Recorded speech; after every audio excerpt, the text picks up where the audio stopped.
and welcome to our panel on microscopic otherness and signs of submolecular sentience. I'm Andrea Rassel, and I'll be speaking today with Paul Thomas and Chris Henschke. And my contribution to the panel is to address the problematic perception when humans are interacting with nanotechnology. I'm a media artist working in collaboration with nanoscientists to explore the perception of nanophenomena, the ethics of nanobiotechnologies, and also the representation of submolecular phenomena in the moving image. So today I want to begin by describing the perceptual scenario that we find ourselves in when we're working with submolecular phenomena, and also to introduce one of my current projects that responds to these limitations via a gesture-responsive installation. So the nanoscale is the range from 1 to 100 nanometers, about the size of DNA or viruses. And after working with microscopy for some years and then studying filmmaking at the same time, I began to think more about the phenomena we couldn't see and wondering how we might ever create moving images at this scale. And that led to my doctoral research, during which I was looking at cinematographic uses of different classes of nanoscientific instruments. What we find at the nanoscale, instead of stimuli that the human sensory system has evolved to perceive, are instead light waves that are too small for most of our light-based optical systems to detect, and physical forces unfamiliar to the human body. And this diagram shows the size of light waves that are not visible to humans. And so you can appreciate how the human visual system is not optimized for the smaller wavelengths of light. And what this means is that our perceptual experience of the nanoscale is limited by the ways in which technologies collect, analyze, and present submolecular phenomena. So we rely upon instrumentation that not only amplifies light, like through a lens in an optical microscope, for example, but that translates different forms of digital data into a sensible form. And most commonly, this is visual and graphical. So while some instrumentation collects electrical, magnetic, or tactile information from the nanoscale, an image can't be captured all at once and instead is scanned. So it's collected pixel by pixel, line by line, by exquisitely precise scanning technologies. So these instruments' sensitivity means that they must be kept apart from the user, who's instead sitting at a computer. And we're separated from the phenomena of interest by lots of mechanical, algorithmic, and digital layers. And in this image, we're looking at an instrument called the atomic force microscope, which Paul's also worked with, although this overall setup is common for many different instruments that engage with nanoscale phenomena. So in using these instruments, I've been reminded of my phenomenological experiences using optical microscopes like this one. In this scenario, the light microscope is a direct extension of the body, of the hands through the knobs that control stage movement and focus, of the eyes through the ocular eyepieces, and of the body also curved over into an enfolding position over the microscope. So the phenomenological experience is one that the philosopher of science and technology, Don Ide, describes as technological embodiment. And you might think of Heidegger's classic notion of technological embodiment being the hammer and the nail. When you're using a hammer, your point of focus is not at the point between the hand and the hammer, but between the hammer and the nail. The technology, the hammer, is therefore embodied. And this is a core notion of post-phenomenology, which is phenomenology with a deliberate adaptation or change that reflects historical and technological changes in the 21st century. But because of the physical separation and computer mediation that I described, my experiences of nanoscientific instrumentation have never been embodied. Malcolm McCulloch argues that even complex tools of sensorial abstraction, such as those used to interface with the nanoscale, can be embodied. But because of my experience, I have to disagree with this, or to argue that we need greater nuances in the theorization of technological embodiment to reflect the differences when working with nanoscientific instrumentation. So the instrumentation I used for my project, the Society of Nanobiosensing, has this same limitation. You can see the Scanning Electron Microscope here. And last year I was an artist in residence with the Ann Potter Nanobiosensing facility, in Australia, and I was interested in how we might create embodied engagement with nano-engineered materials. So this type of microscope uses electrons instead of photons to create its images. It has a beam of electrons that scans line by line. And unlike a lot of instrumentation used in nanoscience, it can actually create representative images, but only in black and white, as electrons don't convey color information like photons can. And only of nano-engineered materials that are on the larger side. So these nanomaterials I'm going to show you are around 100 to 200 nanometers. At the moment, we've just finished making an interactive online version of the work, which you can find at the Society of Nanobiosensing.online, but I'll show you briefly the two different images. The first is a sample of copper TCNQ, which is a crystalline material that acts as a sponge for toxic environmental and industrial chemicals.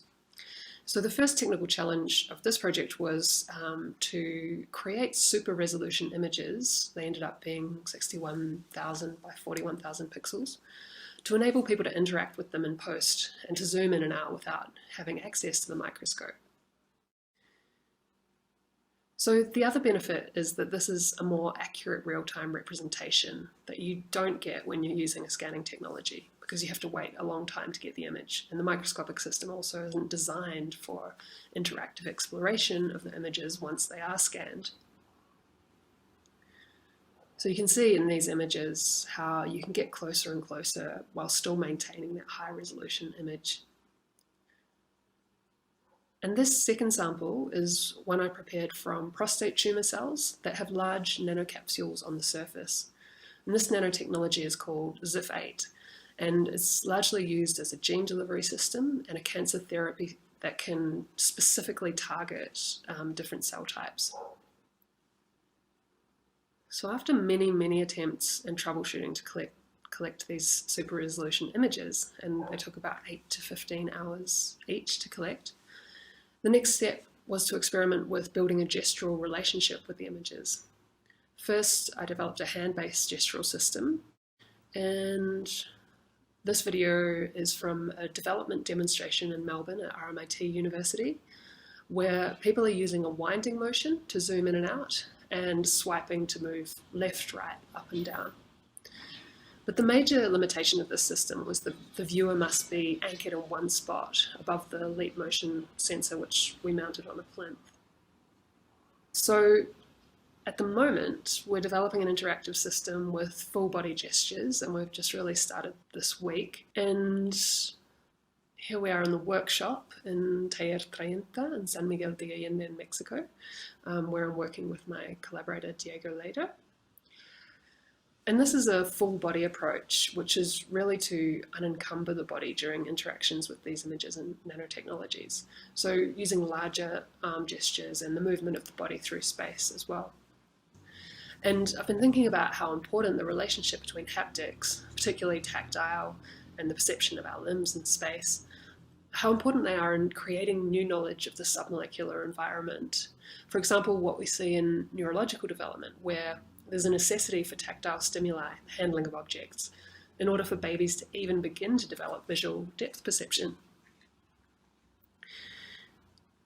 So that's kind of where I'm at the moment. And in addition to the movement and gestural approaches taken in the Society of Nanobiosensing, another aspect that's really important is the representation of submolecular temporality, particularly in relation to the limitations of both the human perceptual system and time-based media.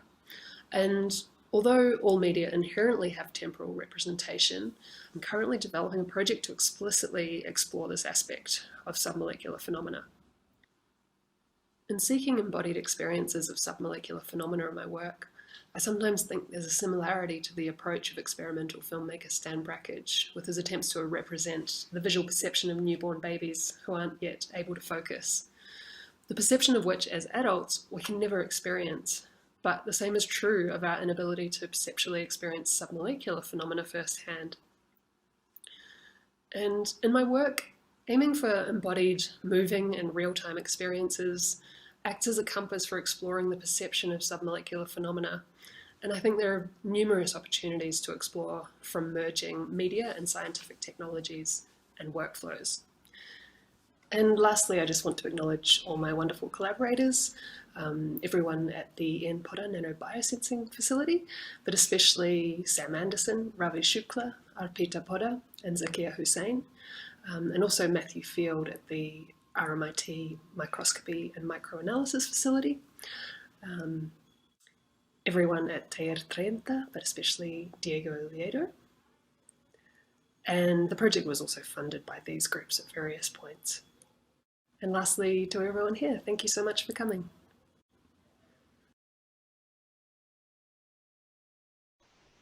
My name is Paul Thomas.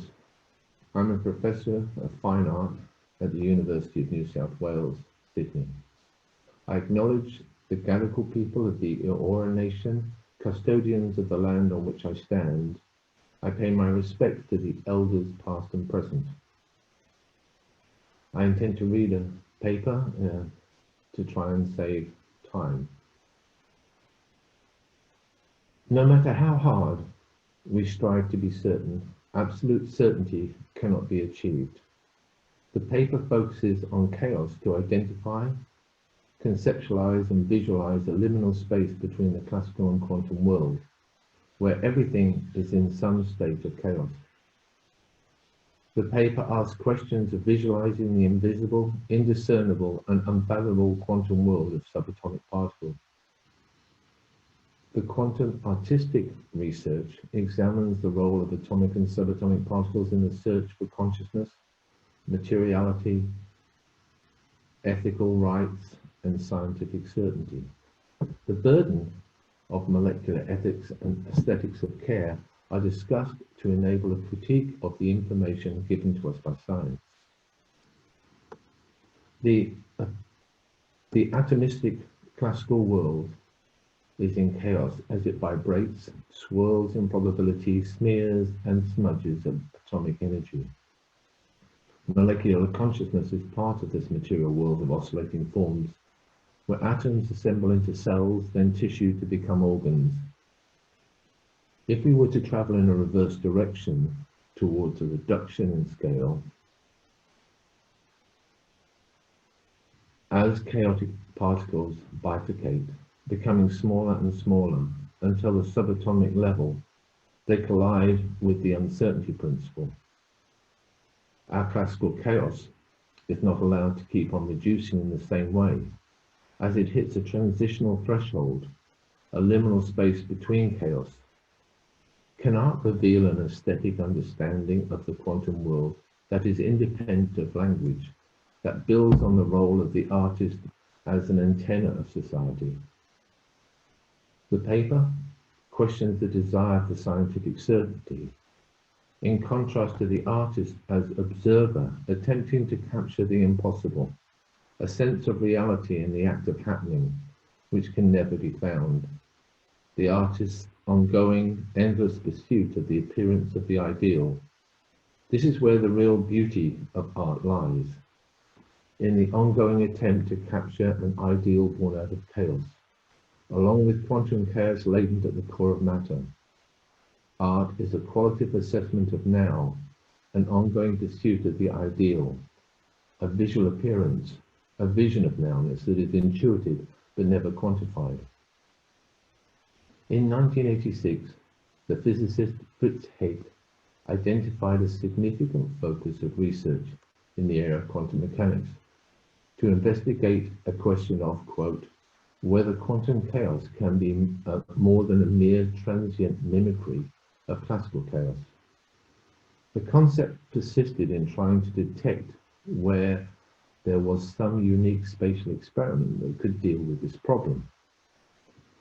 Before the article entitled Quantum Signatures of Chaos in a Kicked Top in 2009, there was no real way of knowing whether chaos could exist in a quantum world of subatomic particles, as the momentum or position cannot be precisely known.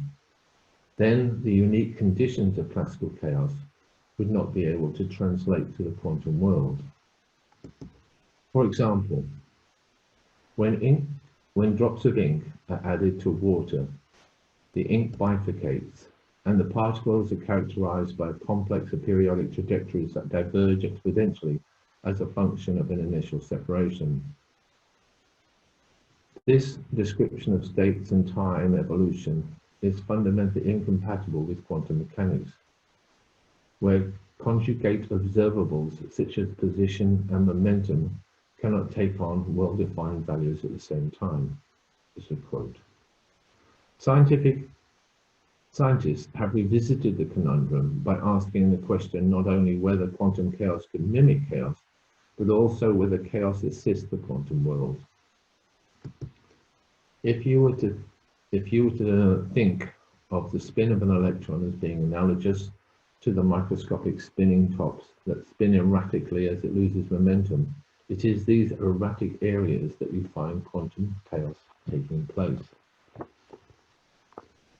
This implies that the nature of matter not only has to contend with its own classical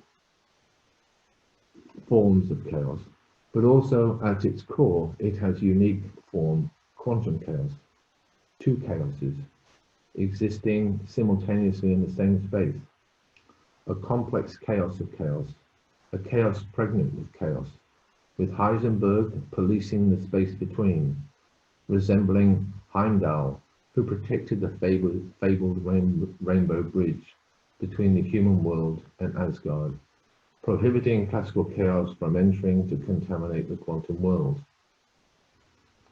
Chaos affecting chaos, a tautology of chaos, but the similarities are an illusion of cultural transference, where everything appears to be the same, but different, but belongs to different worlds, unique and polluted by metaphorical analogies. The concept of quantum chaos is becoming extremely important in the development of quantum computing. To have an array of 64 electrons and nuclei as the core processor in a quantum computer, the processor needs to have all electrons, nuclei, affected by the microwave signals in entangled states. This can occur if the electron spins is pointed in the direction of chaos. The electron and nucleus spins rapidly become entangled if the dynamics are chaotic. Quantum chaos goes viral across the core processor. The artwork, Quantum Chaos Weave, expresses the liminal space between the classical and quantum world by utilizing speculative data to simulate the probable positioning of an electron. The positioning takes place in a spherical phase space, where each point of data on the surface of the sphere is an approximation of the electron's location, and the classical evolution can be visualized by a stroboscopic plot showing the state at times. This produces the Izumi quasi-probability distribution, which is data that gives scientists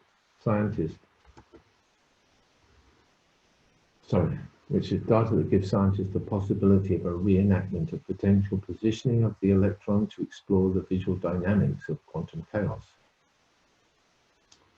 These speculative data is used in the artwork Quantum Weave to reconfigure the pixels of the specific images of felt analogous to the data representing chaos. The Izumi phase is, you can see where they're stable islands. The quantum chaos data representative of the magnetic dipole of atoms, whose motion is analogous to that of a spinning top, as mentioned previously. Once the spinning top initial stages are robust, it remains upright with a small amount of irregular movement around the top. After some time, the top loses its coherence and stability and falls into a series of chaotic movements. Tracing the marks in a phase sphere creates a graphic plot of the world, where islands of apparently stability are surrounded by the watery smooth space of chaos. In the artwork Quantum Chaos Weave, data affect the materiality of the photographic image of felt. relating to Gilles Deleuze and Felix Guattari's concept of smooth and striated space. The smooth space of felt is not woven, knitted, knotted, intertwined, or laced. It is not striated space where the grip of the warp and weft of the woven fabric measures the body's movement in space. Felt has its own integrity. Its tensile strength is born of chaos, and the material becomes a second skin between the body and the world. Quote, felt is a supple, solid product that proceeds altogether differently as an anti-fabric. It implies no separation of thread, no intertwining, only entanglement of fibers, obtaining by pulling, rolling the block of fibers back and forth. What becomes entangled are microscales of the fibers. An aggregate of intrication of this kind is in no way homogeneous. It is nevertheless smooth and contrasts point by point with the space of fabric. It is in principle infinite, open and unlimited in every direction. It is neither top nor bottom nor center. It does not assign fixed and mobile elements, but rather distributes a continuous variation. End quote.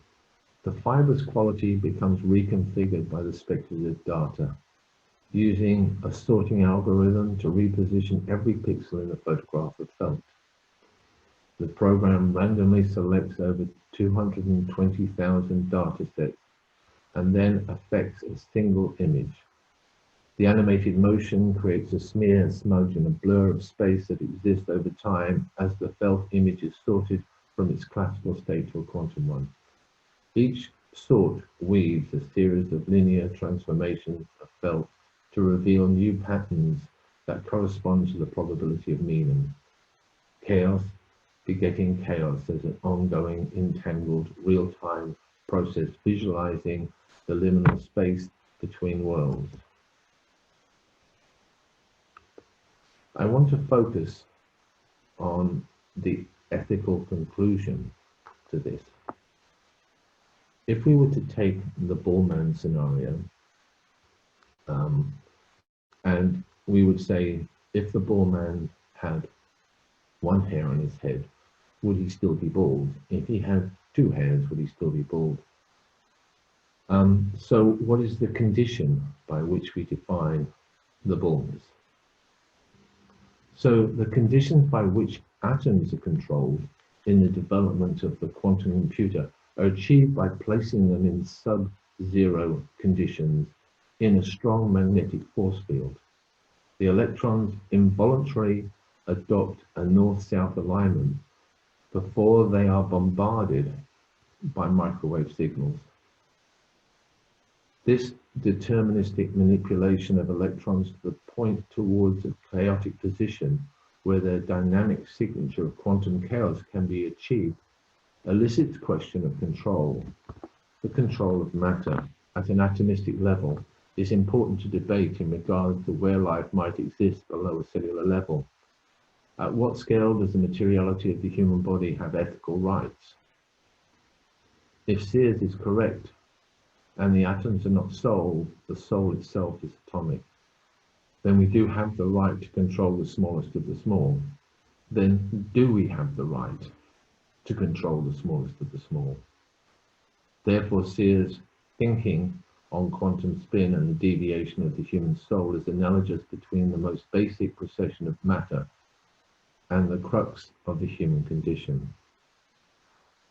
One of the chemical compounds utilized in the heart of the quantum computer is a phosphorus electron, which also exists in the human brain. The physical material relationship between the human and the quantum computer processor questions conceptions of sentience. The role of chaos in entangling classical and quantum worlds comes at a price, but elucidates the role of chaos in our imminent future. A humble kitchen sponge placed upright with an irregular dripping tap above it would not automatically leak out the same drop at the other end of the sponge. It absorbs the water into its body. The amount of water grows until the sponge reaches saturation, and its linear progression becomes nonlinear. Chaos happens at the point of saturation. Chaos might be a slow build-up, but its final outcome happens without any warning, a chaos of chaoses. The quantum chaos outcomes might be more catastrophic than catastrophes.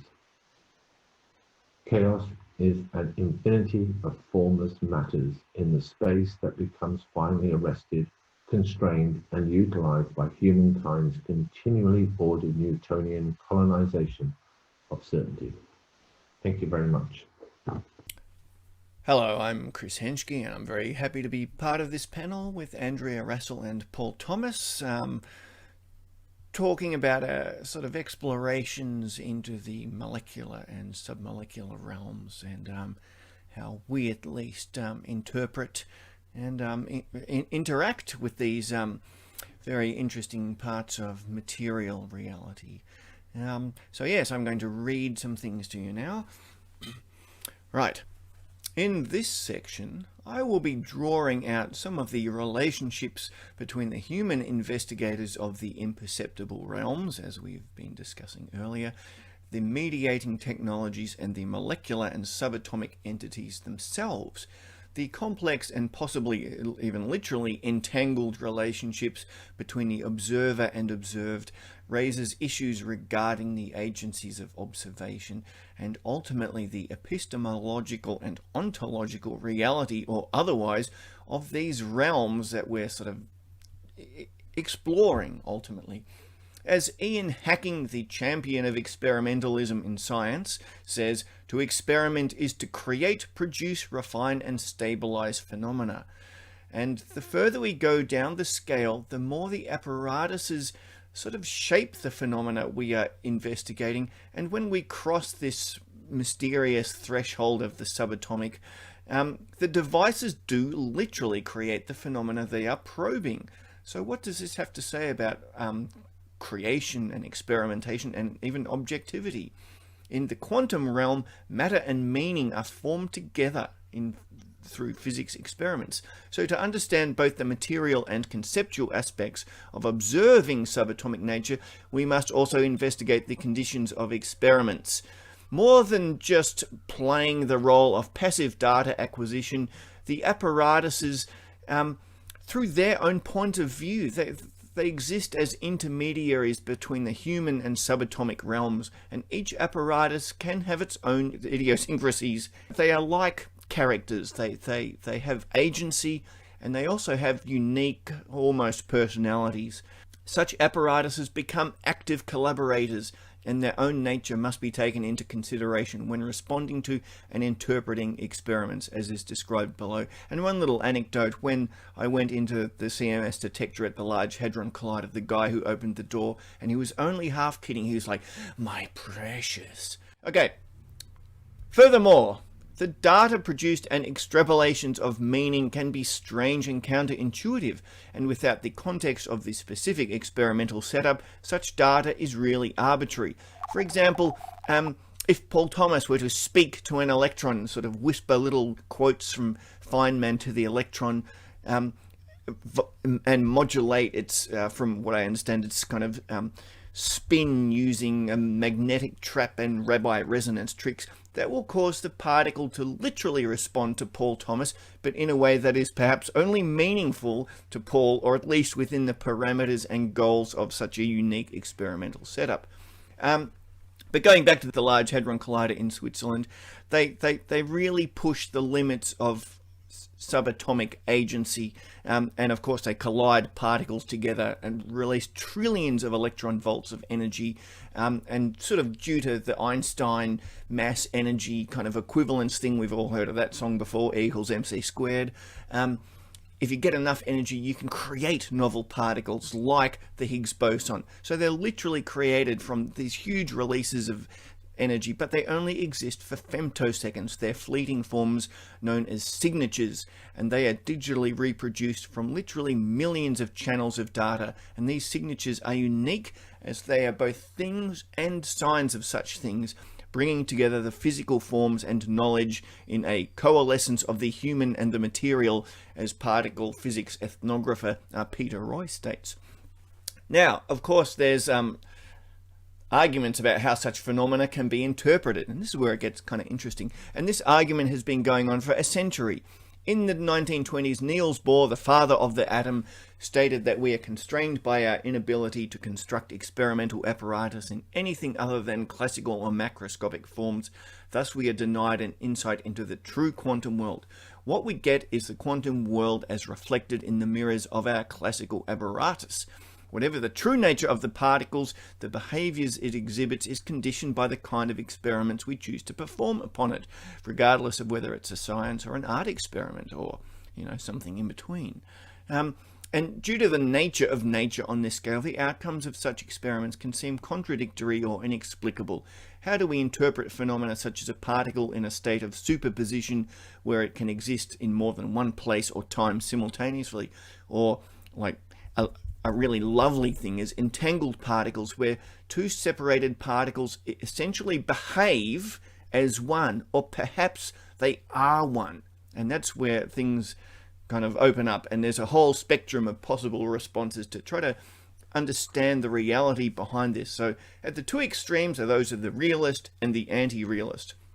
On this question, realists such as Einstein and anti-realists like Heisenberg have really opposing viewpoints. A realist may say that science endeavours to give us a picture of the world that is a true one, faithful in its details, and the entities postulated in science really exist.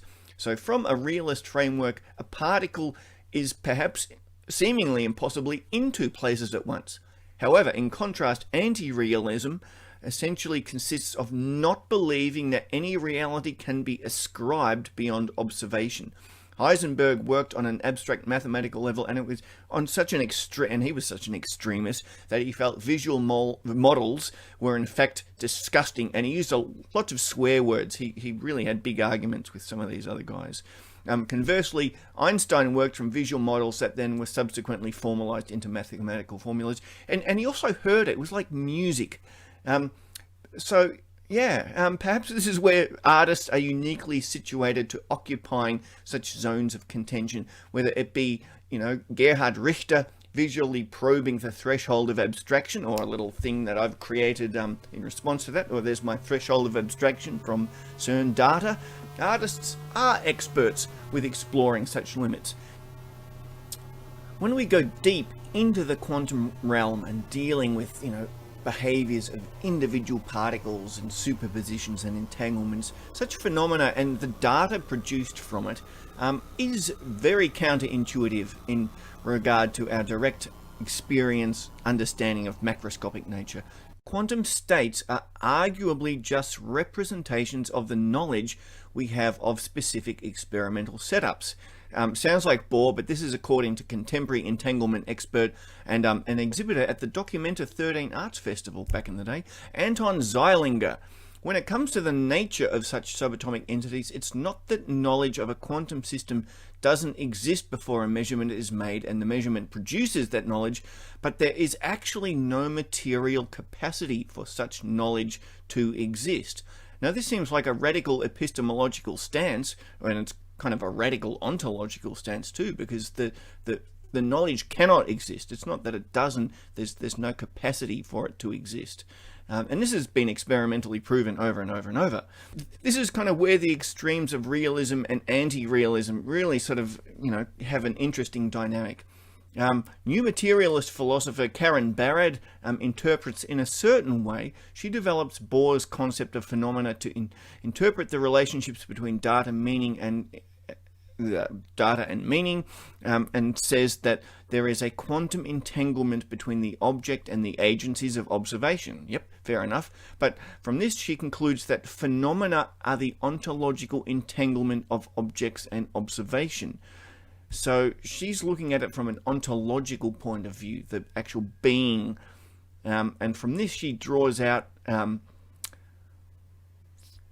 idea that everything from the smallest atom up to the entire universe as a whole is in a state of a series of the most complex quantum entanglements ever. And it's unimaginable, but it's there.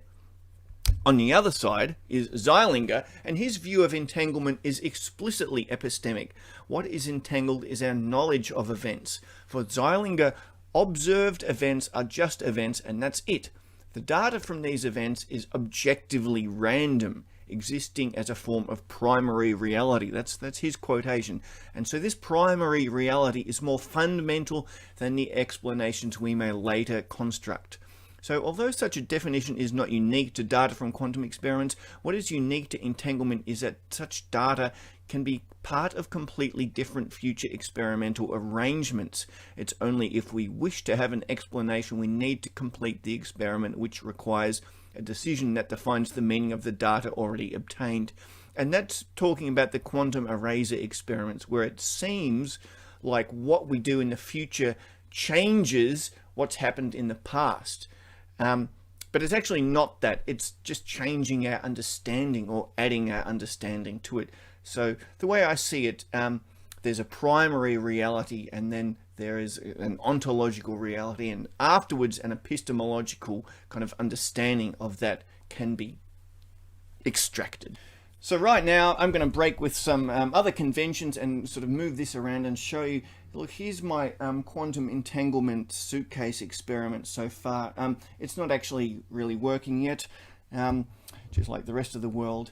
But in an ideal alternate reality where we're all in Canada and I'm showing this, it would have expressed the kind of primary reality that Zeilinger talks about. But so to conclude, what are we doing here, working with these things and interacting with this stuff? I believe we are seeking to reframe the debate from the removed or abstract representations of phenomena that's common in science to a more dynamic material engagement between humans and nature. As physicist-philosopher Andrew Pickering said, we are providing an ontological vision of the world in which both the human and non-human are reorganized as openly ended becoming, taking on emergent forms in an intrinsically temporal dance of agency.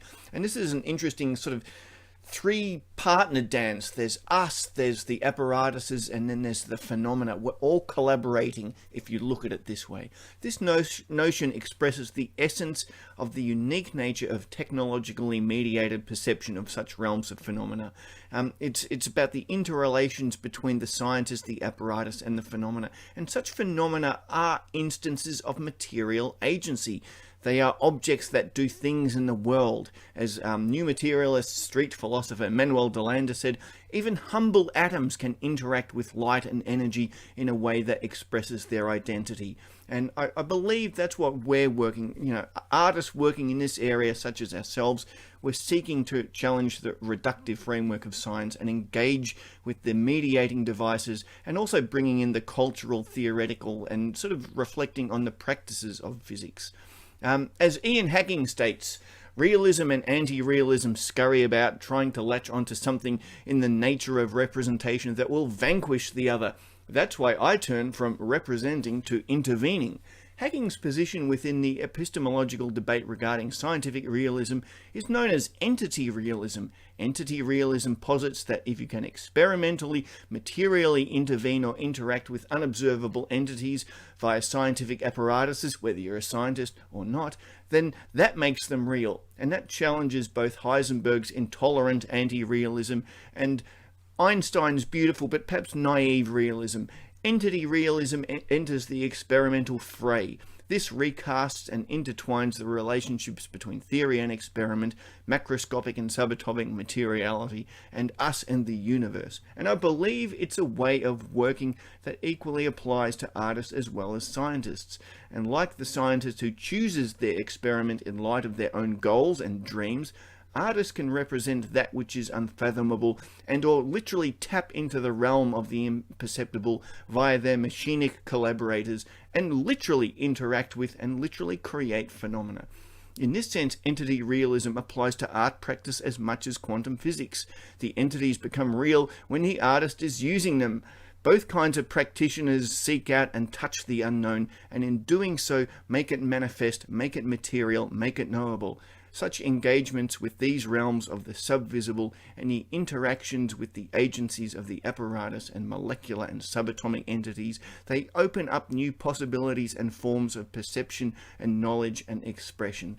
So, thank you.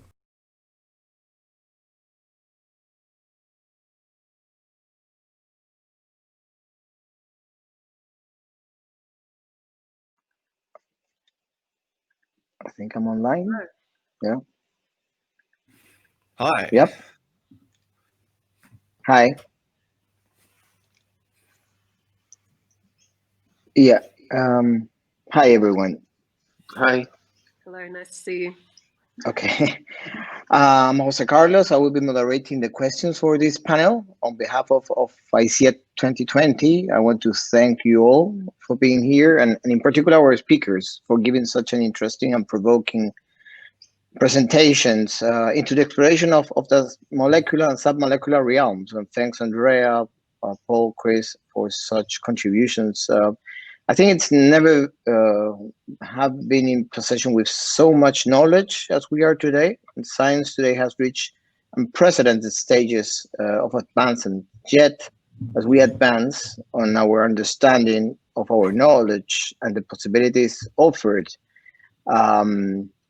it's also there are new openings, new discussions, modes where nature metaphors in a way have expanded. So I wanted to recap in 4 aspects that I find interesting in around the ideas of microscopic otherness and the science of molecular sentience, and I think that could be part of the open discussion.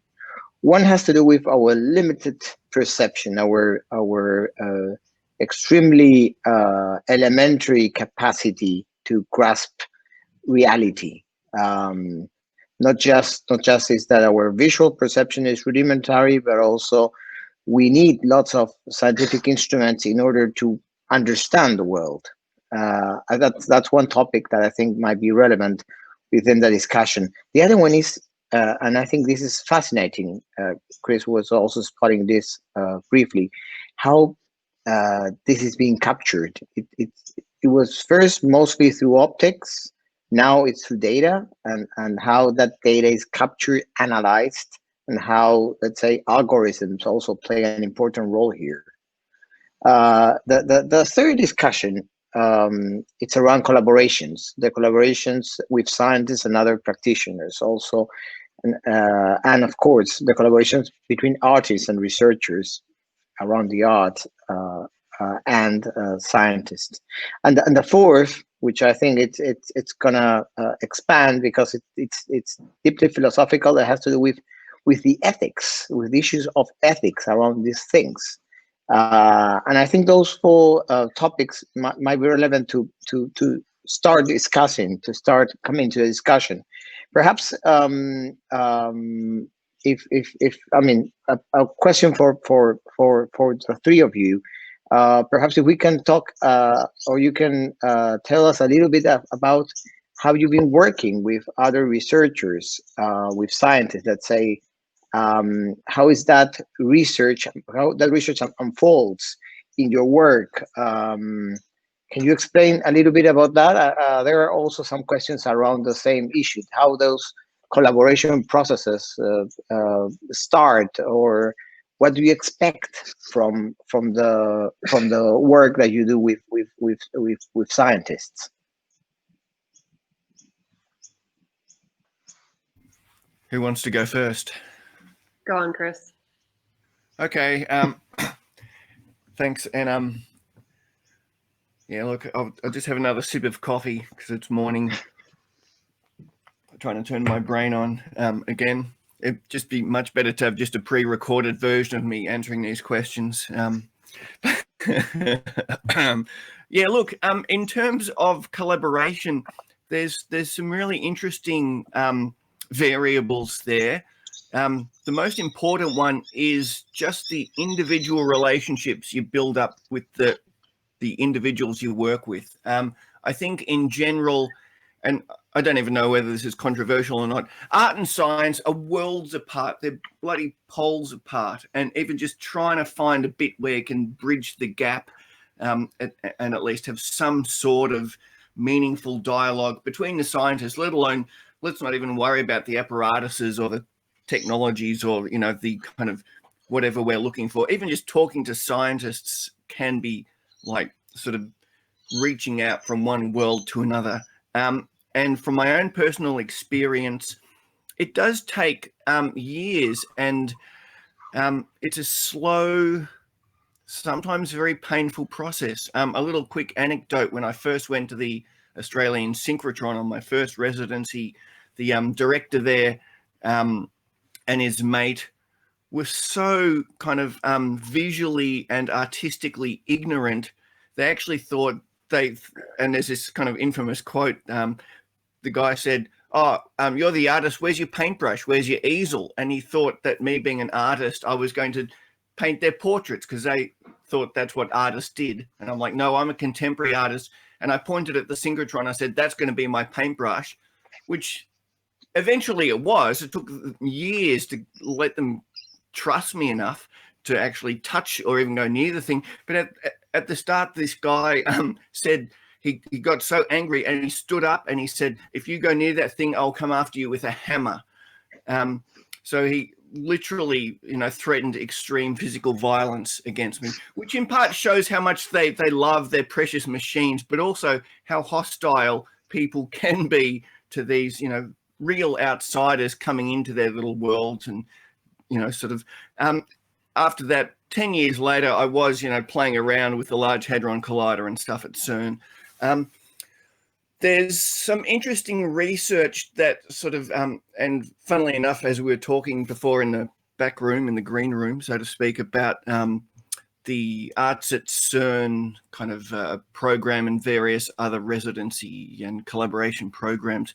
The original Collide at CERN program, they deliberately had it, I think, less than 3 months, because that's all they thought the artist could handle from experiencing this world. And then, you know, like, you just throw them in and they get, as I've experienced myself, and I'm sure, you know, Andrea and Paul have too, at, you know, like your first introduction, it's overwhelming and everyone's, and it is chaos. No one understands each other. And you sort of go off and your head's spinning, and you might do some artwork and it's nice, but, you know, it's kind of a thing. It's like, you just got to get back on that horse or on that wagon and just keep pushing through. And sometimes it does take years and years for you to get to a point where, in a sense, you can do art through the science. Like, you become so familiar with the tools of science, they're almost like a paintbrush and an easel.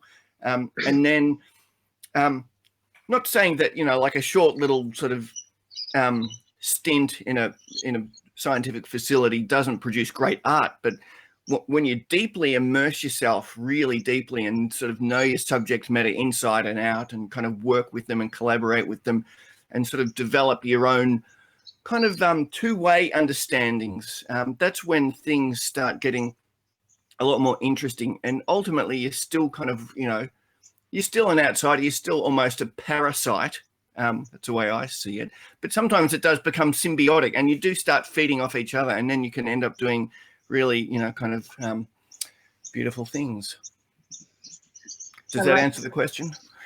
I like that you used the word parasitic, Chris. I was actually just thinking about, as you were speaking, I think I feel like a parasite for often quite a while, at least a year. And then, so with my creative practice-based research, I sort of resist attempting to design methodologies that have scientific outcomes. I try with my research to focus on the creative outcomes in terms of knowledge making and research.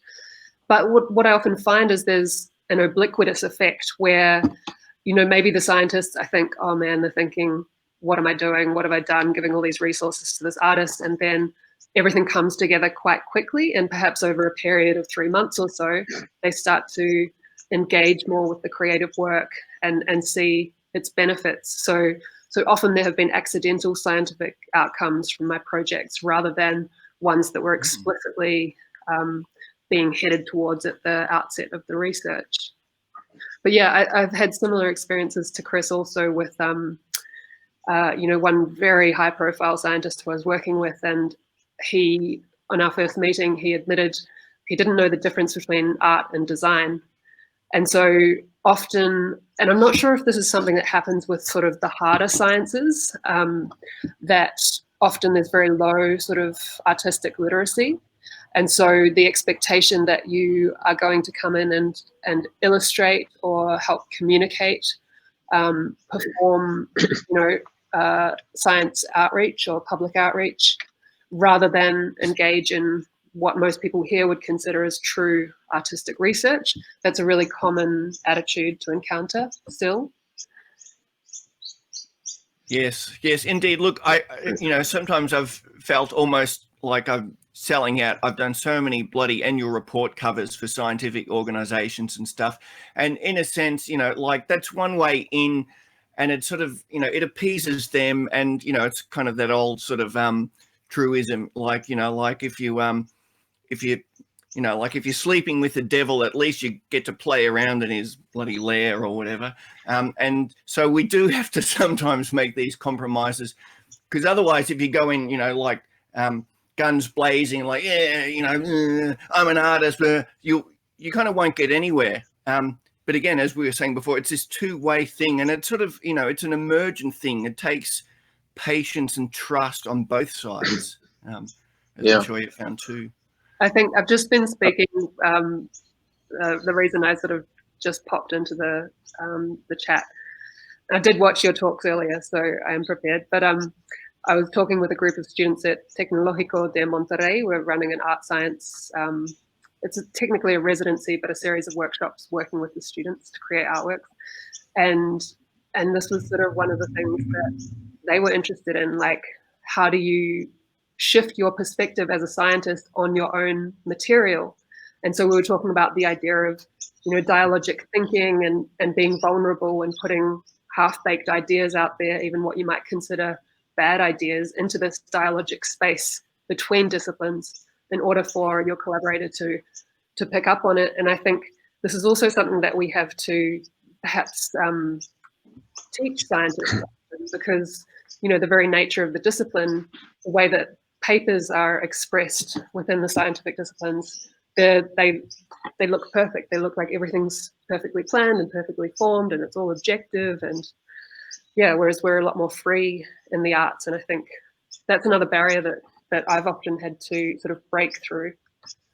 Yeah, I think there's what Chris mentioned, there's elements of respect for each other. That there is a different language, and they do speak a different language. They use words in a scientific way that don't make the same sense when you transfer them. Words like spin are not necessarily transferable across. So how do we develop a respect for each other's language and then collaborate? It becomes increasingly complex when you're working with institutions like I've been working with in quantum computing, is that the heavy emphasis on their funding. So if they're going to allow you in and to allow, let's say, Chris to go in and fiddle with all their technologies, or to me to talk to an electron, they're not going to necessarily see that as a positive. It might be that they're going to come up against this notion of funding, and their funders supporting ongoing support. So it's a risk that they're taking sometimes as well. And again, so I think that these areas of art and science collaborations are often talked about and discussed, but at the end of the sort of period of time, the things that I'm working on, I want to express the way I want to express them. And the collaboration in the early days is, let's say, left behind a little bit as you pursue something to try and express something about this. And in Chris's talk, he talked about the same kind of ideas in the way that maybe an artist is an antenna for things. In other words, all the signals you're talking about become internalized, and then they're starting to try and express them. So express something of a totality of experiences that you have, where you've tried to digest what is happening and link that to all the other things that you think about. So it's not just one thing, it's not just science, it's the whole of humanities, it's philosophy, it's theory, it's art history, it's all the things that you just experience in your daily life. There is this often quoted claim from Marshall McLuhan, which says, it's always been the artist who perceives the alterations in man caused by a new medium, who recognizes that the future is the present and uses his work to prepare the ground for it. And the truth is that both artists and scientists experience the world and understand what's escaped out of control. In general, in science and art, both seek to create an awareness of these changes, which lead to an exploration and appreciation of them, and hence, in a way, their social and cultural expression. I've been involved in an exhibition with CERN, an exhibition that is touring around. So I've been working quite a bit with Monica Bello from Arts at CERN, and I think that one of the interesting things about her work is curating which artists will work or will establish certain discussions with certain scientists. That's a very important work. I mean, it's not just putting one artist and a scientist together simply. You need to really spot which characters, which interests may generate those bridges and collaborations in order to produce this, let's say, deeper understanding of our planet through different perspective, and giving let's say a broader perspective. Sometimes science is very narrow, very specific, and what happens when an artist comes to work at a scientific center or a lab, it may give a broader notion, closer to what's happening in the world. It connects in a world connects this very specific research with what's happening in the world. Do you have any comments on that, perhaps?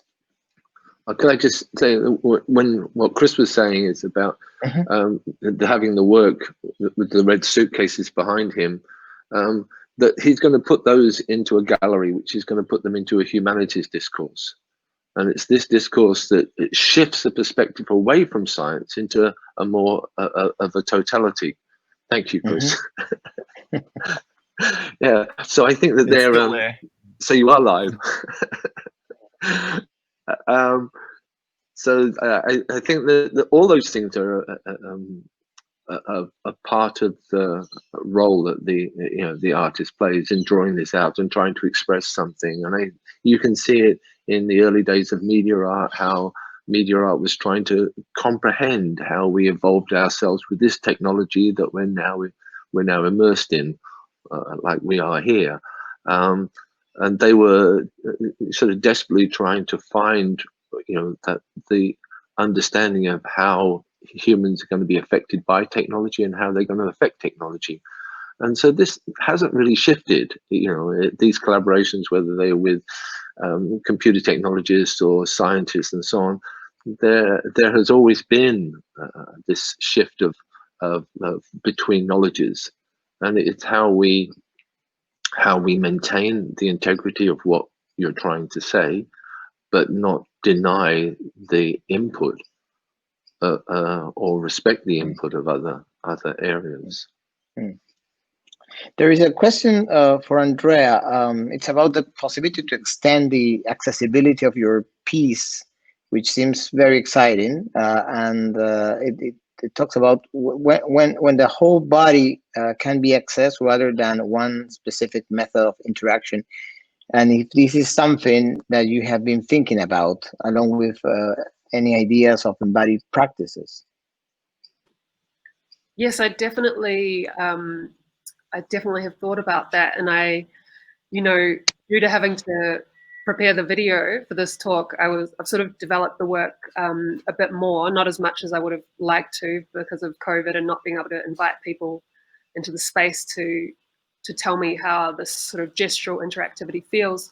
But I think embodied cognition is really important, and it's something that is really minimized. In some ways, I think of myself when I go into a laboratory and I'm playing with these instruments, which, as you know, Chris has outlined, are really necessary in order to engage with these spaces.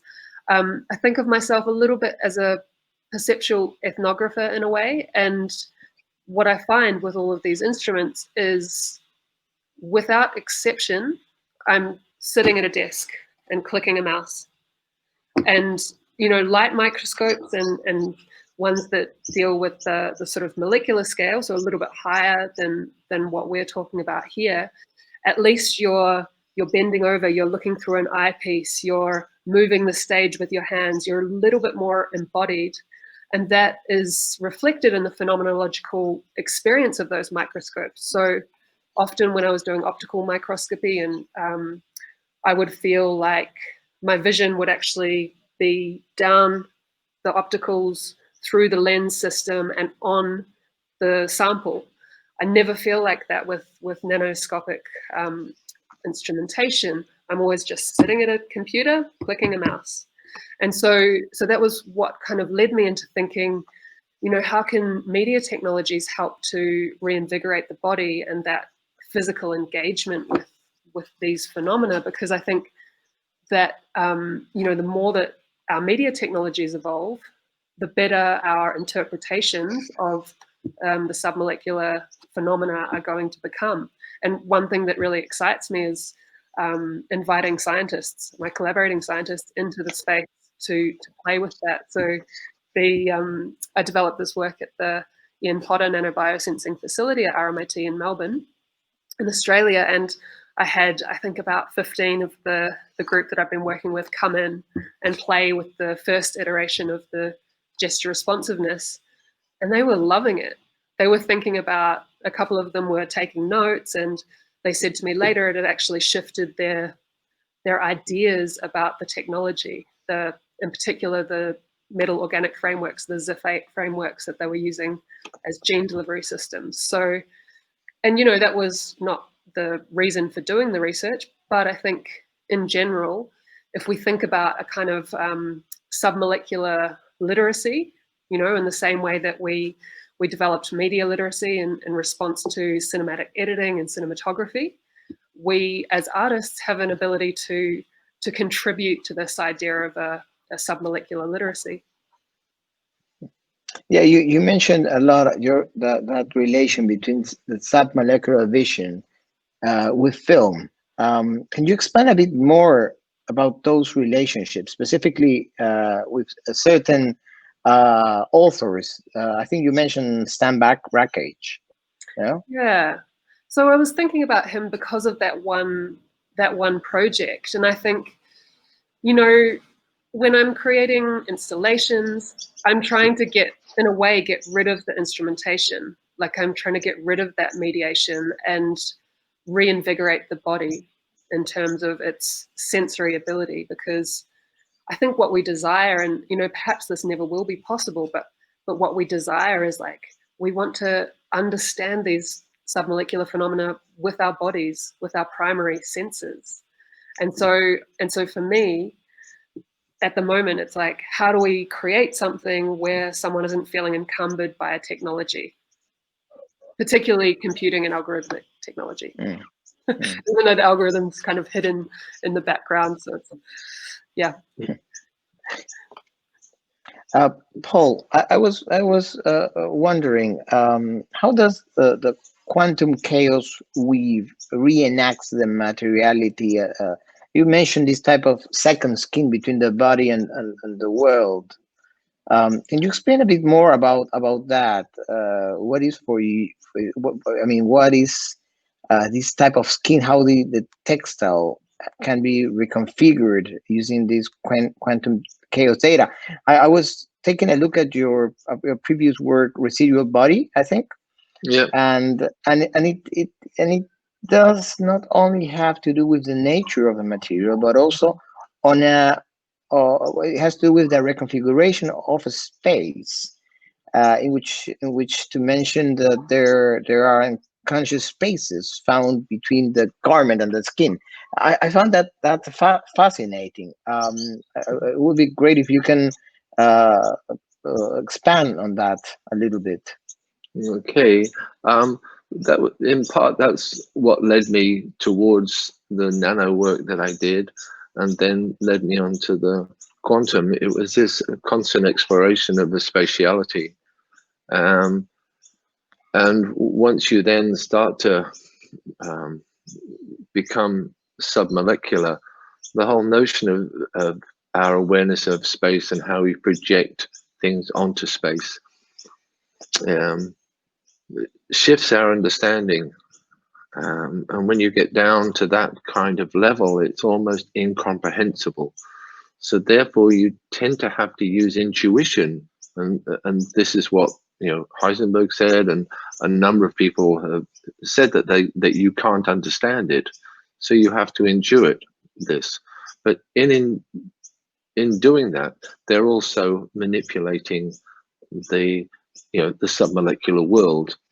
And so from that possibility, you get to this idea that as you reduce down, and chaos is an indicator of this, and it's another one of those signatures of that becomes apparent that when you're using this notion of chaos at a classical level, that once you hit Heisenberg, you hit this other layer.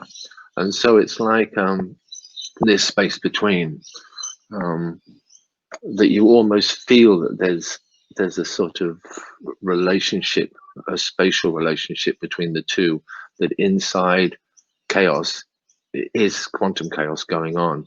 And these trigger the imagination for me. These are exciting. When I first was doing my PhD in the work that you mentioned, there was a quote by this a theorist, but he was saying that before perspective, we wore space like a garment.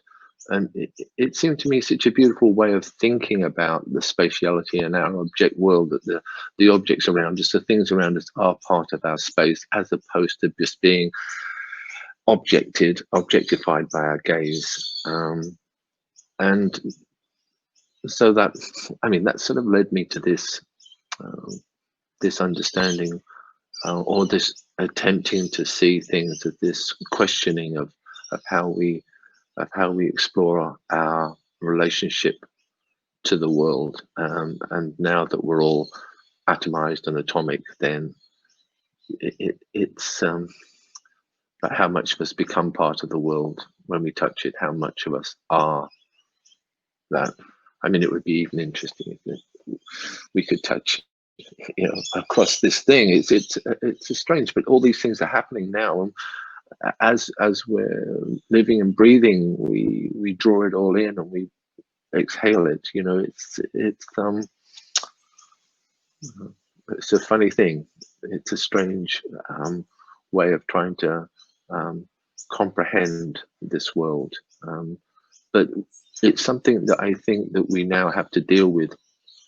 A primary thing is how we as humans deal with uncertainty and probability. Yeah, because that's all the science seems to be based on, is the probability in a quantum level of where things are, how things appear. And no matter how much you'd like it to be not, how much you'd like it to be Newtonian still, it's not anymore. And we're seeing it in politics, we're seeing it in the way the world is happening, we're seeing it in these other things. And what science has at least showed us in that context is how uncertain everything is. So dealing with uncertainty, I think, is the key. That's the issue now. Yeah, especially in the last 6-7 months. we are Well, constantly dealing with uncertainty. Yes, and Well, I think that many. Yeah.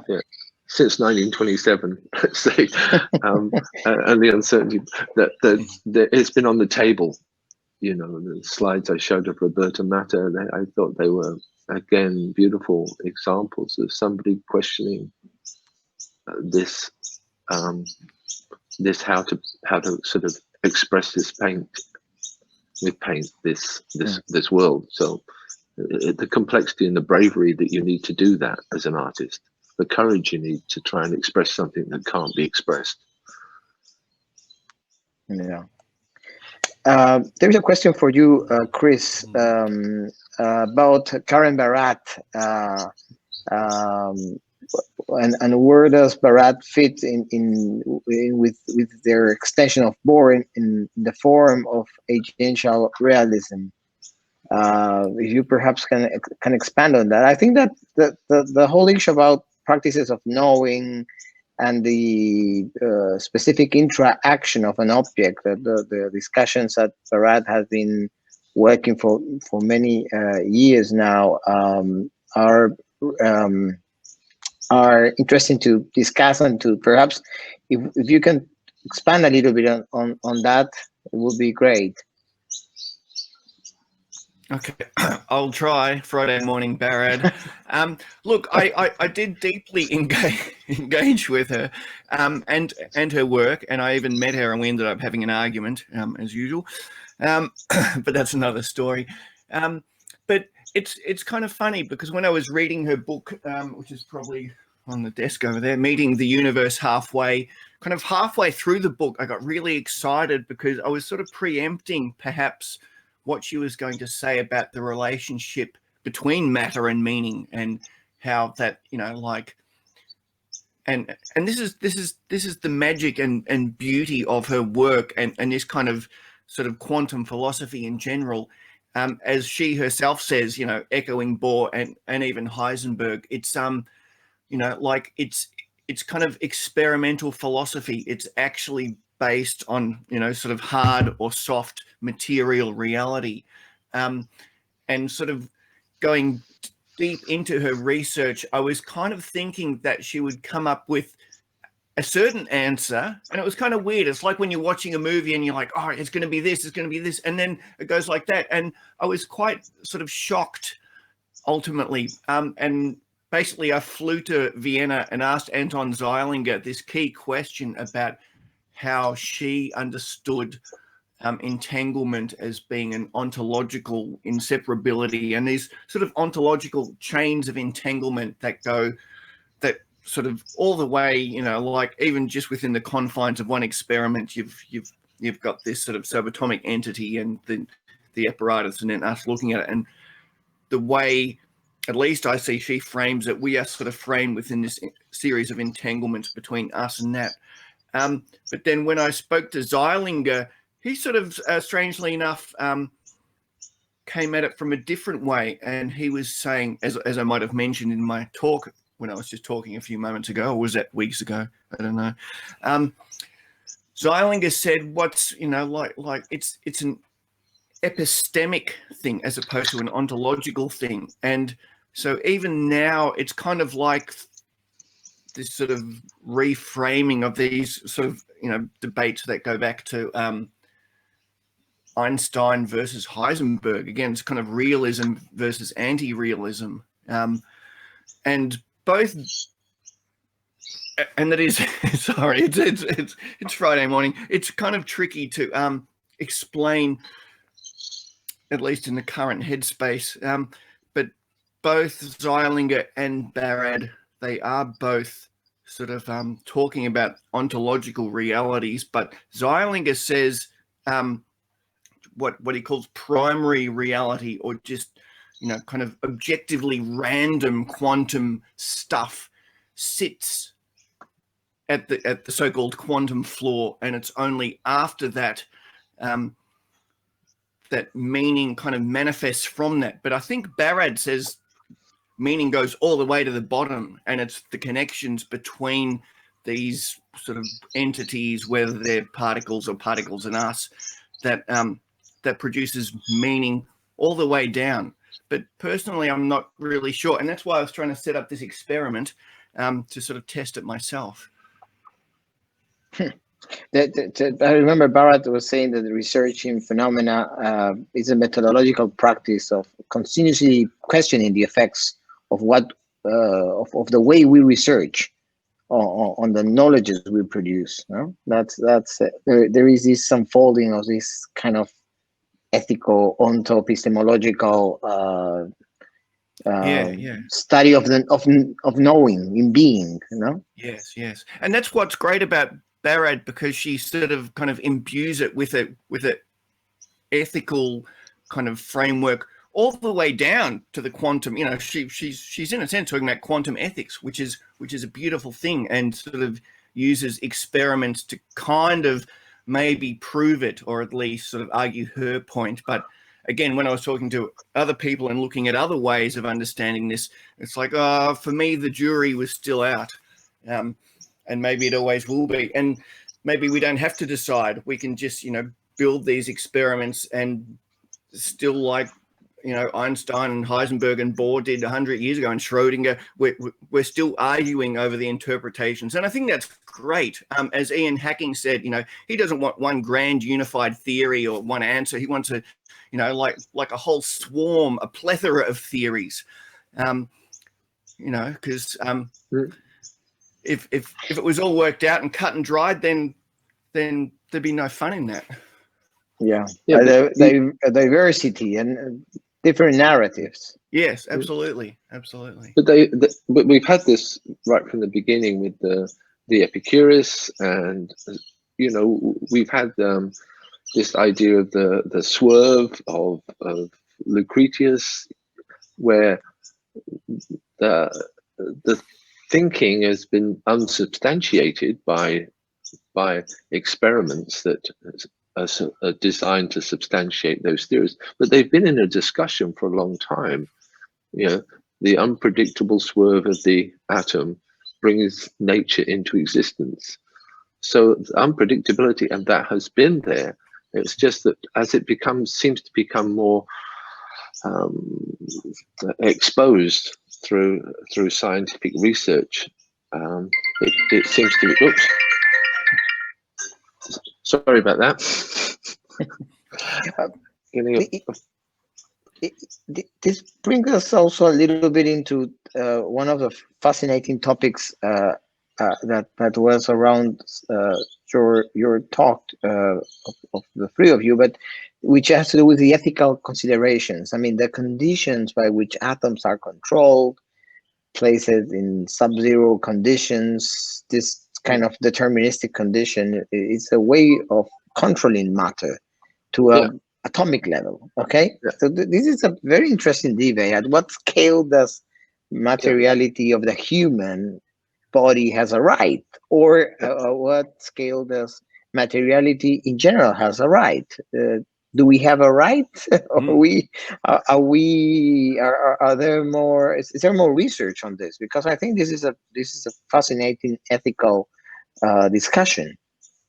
Yeah, no, look, that's interesting. And just briefly, when I was showing some of my synchrotron experiments to people at this director's lounge thing in Berlin, and showing how the speed up the electrons and they melt into energy and you smash them into things, this woman was kind of, maybe not just mockingly, but almost outraged. She's like, what about the poor electrons? How do they feel? And I was like, well, they'd be really smeared out, you know, and bang. And she was going on, but she was saying, free the electrons, and getting quite radical. And so on that level, look, it does tie into real serious stuff, because, you know, the greatest and most sort of evil example is, you know, the atom bomb.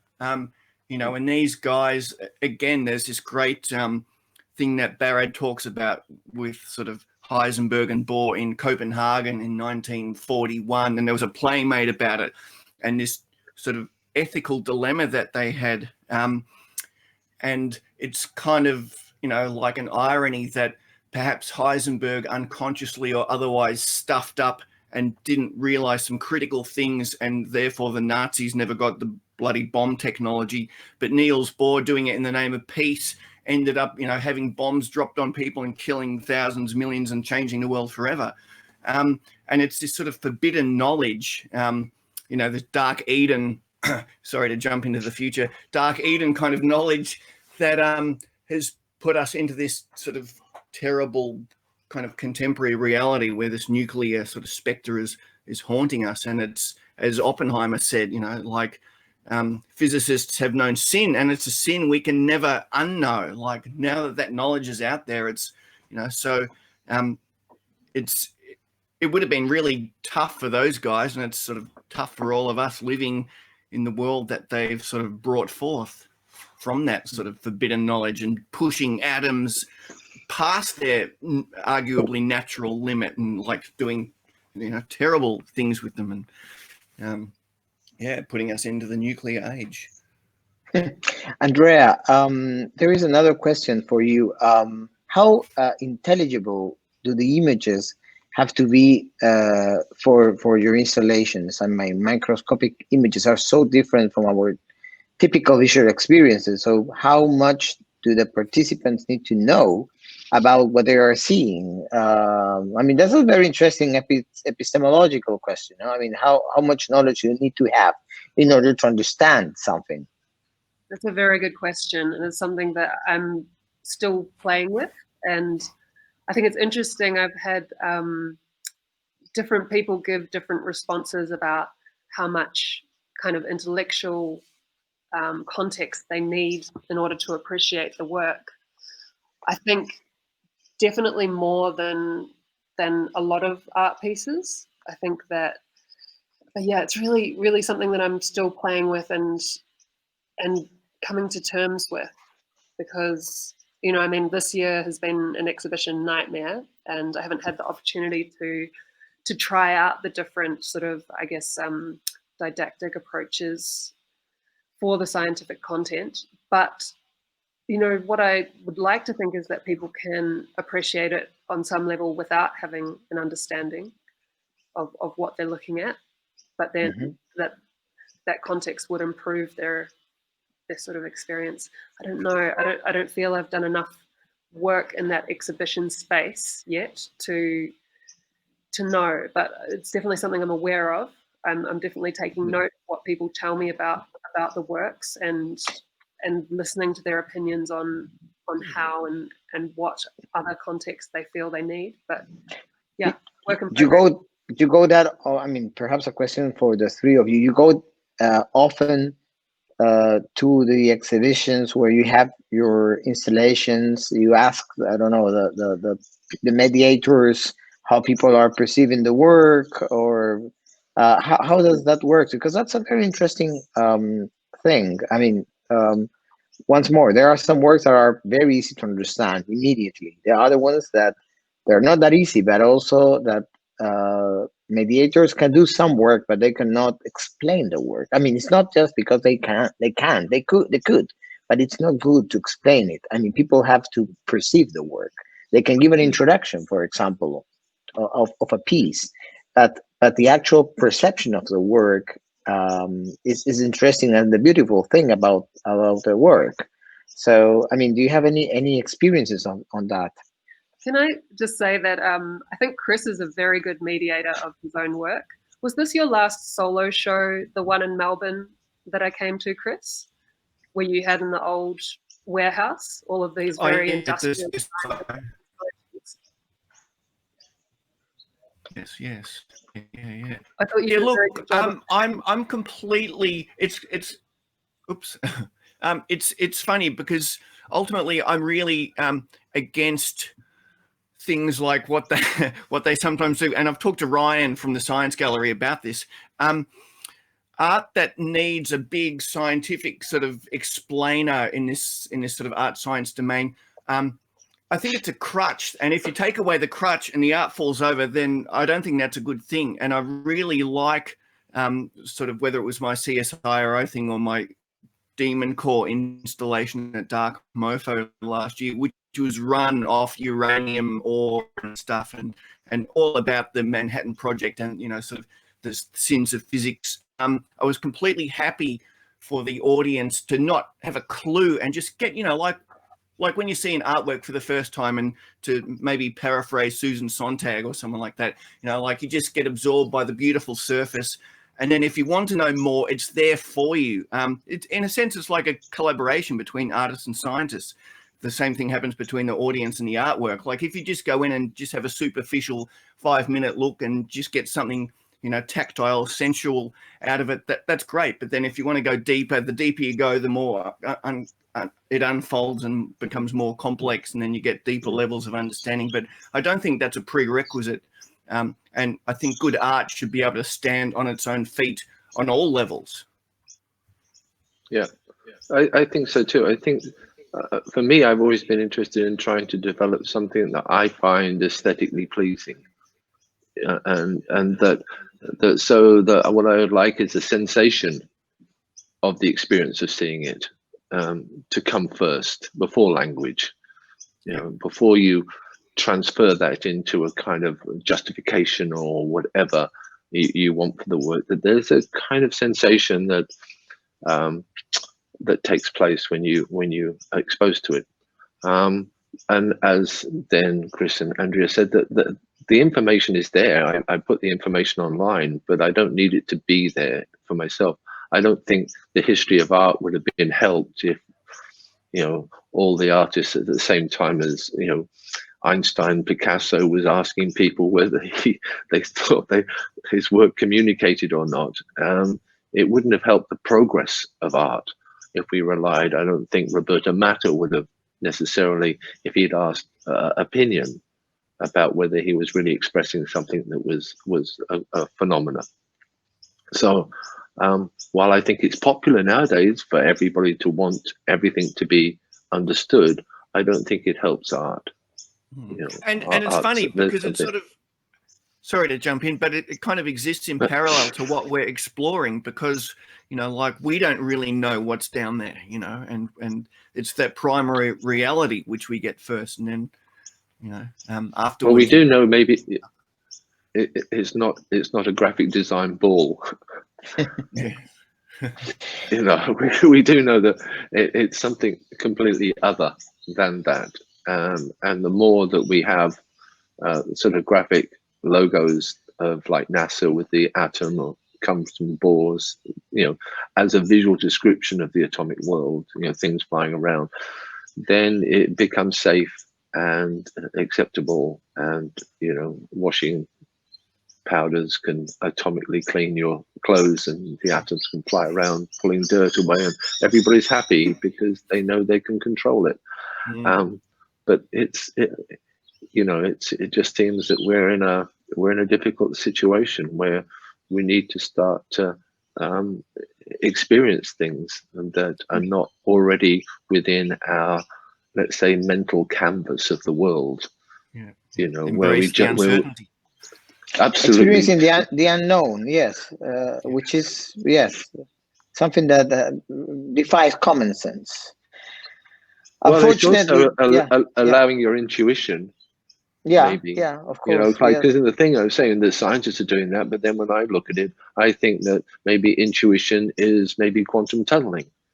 So you could make an argument for quantum biology and the potential within the brain for this to take place. So therefore, you know, and why wouldn't nature use quantum phenomena, you know, in its evolution of the human? And why then do we not trust our own intuition? I certainly sometimes don't know. Well, nobody would like that if I did that, you know. So I think we've got to trust, and I realize we're running out. We should say. Unfortunately, time is like an evil atom. We'll get some of Chris's quantum erasure time, and loop it back in. Yeah, so we're running out of time now, but once more, just want to thank once more Andrea, Paul, and Chris, and I think it's been an exciting discussion. I mean, very diverse with lots of topics that still need a lot of time to discuss and that expand into other issues like exhibitions, like information, other topics, ethics that are absolutely necessary.